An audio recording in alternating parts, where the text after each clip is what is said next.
함께 나누실 하나님 말씀은 요나서 2장 1절부터 10절까지 말씀입니다. 구약 성경 1288면에 요나서 2장 1절부터 10절까지 말씀입니다. 2장 1절부터 10절까지 말씀을 저하고 여러분들이 한 절씩 교독으로 읽도록 하겠습니다. 요나가 물고기 뱃속에서 그의 하나님 여호와께 기도하여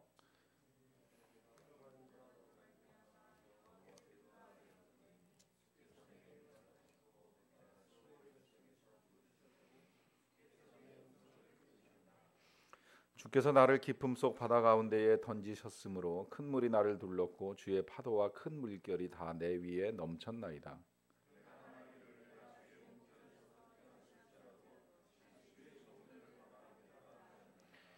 물이 나를 영혼까지 둘러싸우며 깊음이 나를 에워싸고 바다 풀이 내 머리를 감쌌나이다.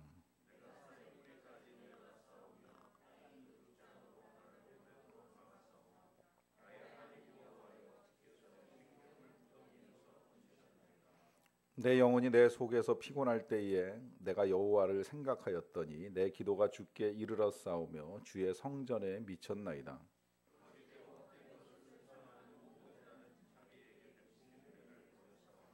나는 감사하는 목소리로 주께 제사를 드리며 나의 서원을 주께 갚겠나이다. 구원은 여호와께 속하였나이다 하니라.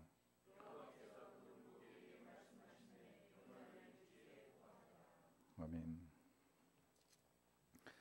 얼마 전에 영화를 한 편 봤는데요. 완득이라고 하는 제목의 영화입니다. 주인공 완득이라고 하는 학생이 고등학교 2학년 학생인데 좀 불우합니다. 어머니는 필리핀 여자이고 또 아버지는 그 시골 장터를 떠돌아다니면서 장사하는 일을 합니다. 그러다 보니까 이 학생이 이제 불우하게 성장을 해서 이제 반에서는 꼴등을 하고 또 그러다 보니까 이제 선생님과의 관계가 별로 좋지 않습니다.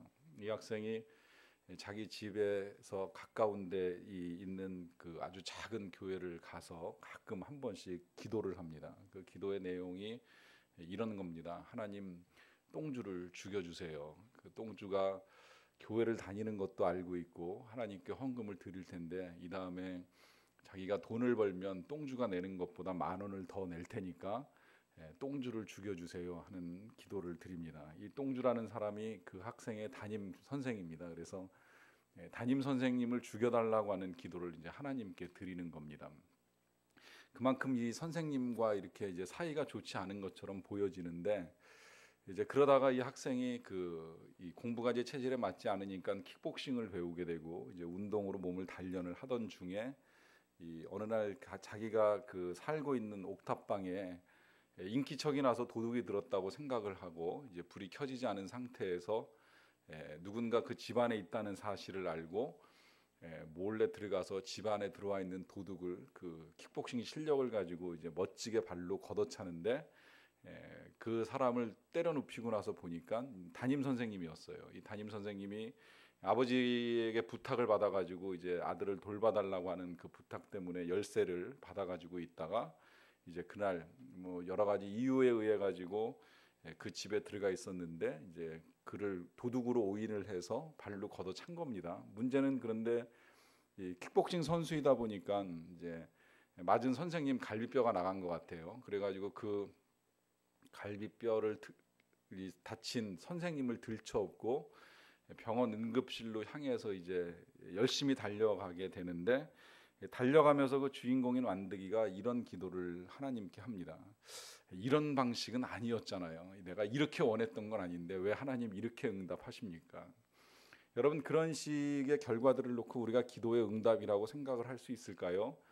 분명히 선생님을 죽여달라고 하는 기도를 하나님께 드렸고 이제 하나님의 역사하시는 방법은 이 완득이라고 하는 학생을 통하여 이제 선생님이 갈비뼈가 부러지는 이제 고통을 겪는 일의 결과로 나타났습니다. 그런데 이제 사람은 이제 생각하기를 이런 방식은 아니라고 이야기를 합니다.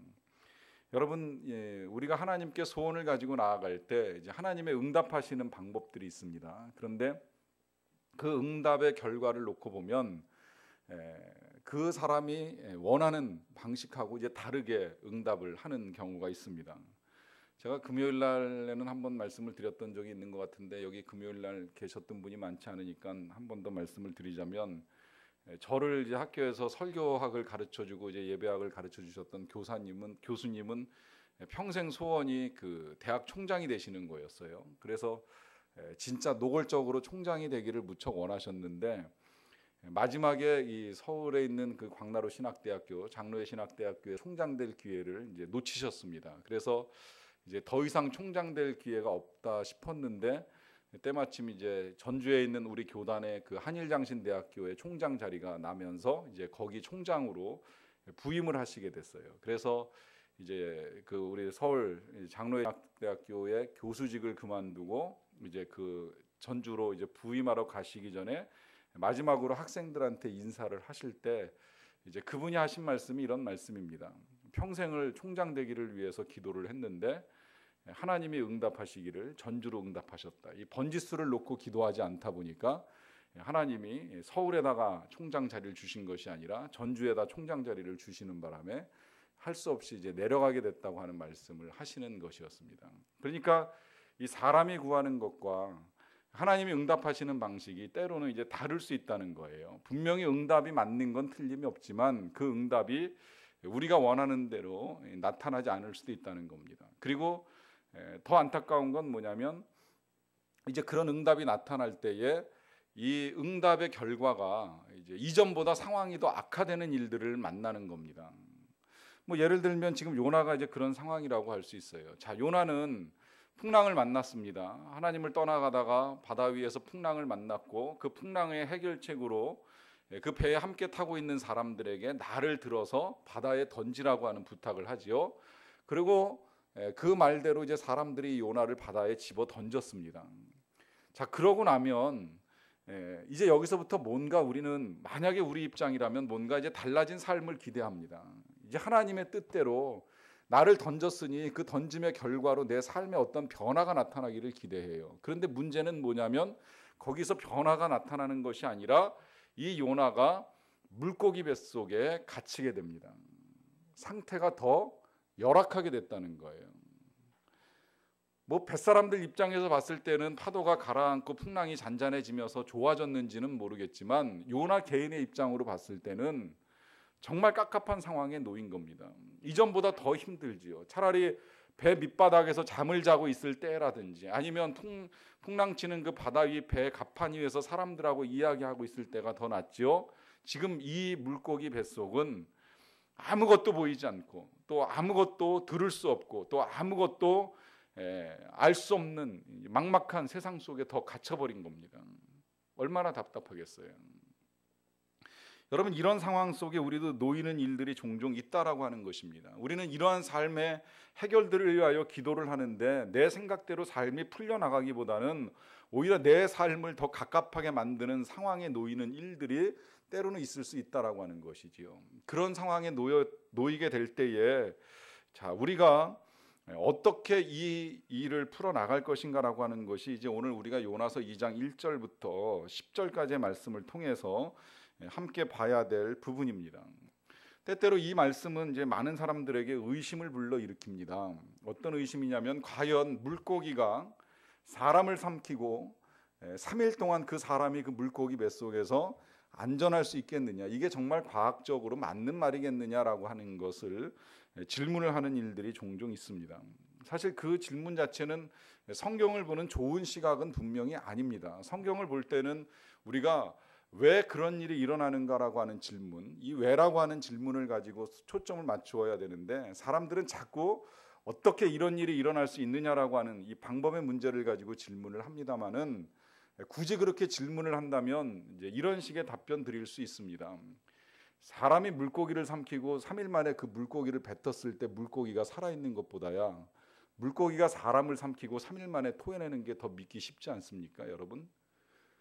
이해가 되시죠? 지금 사람이 물고기를 삼키고 그 물고기가 뱃속에서, 우리 사람 몸의 뱃속에서 3일을 살아있을 수 없잖아요. 이것보단 차라리 물고기가 사람을 삼켰다고 하는 것이 더 믿을 만한 사건이라는 겁니다. 또 실제로 1800년대에 어떤 사람이 아주 커다란 고기의 아마 고래로 알려져 있는데요. 그 고래의 뱃속에 들어가서 하루 밤 만에 살아서 나온 이제 경험을 기록한 역사적인 근거가 있습니다. 그렇기 때문에 물고기 뱃속에 사람이 있었다라고 하는 사실을 우리가 뭐 과학적으로 이제 가능하냐 불가능하냐라고 하는 문제를 이야기할 필요는 없을 것 같아요. 다만 그 속에 갇혀 있는 이 사람의 고통이라고 하는 건 사실은 우리의 상상을 초월합니다. 왜냐하면 우리 중에 그 누구도 물고기 뱃속에서 이런 시간을 보낸 사람은 한 사람도 없기 때문입니다.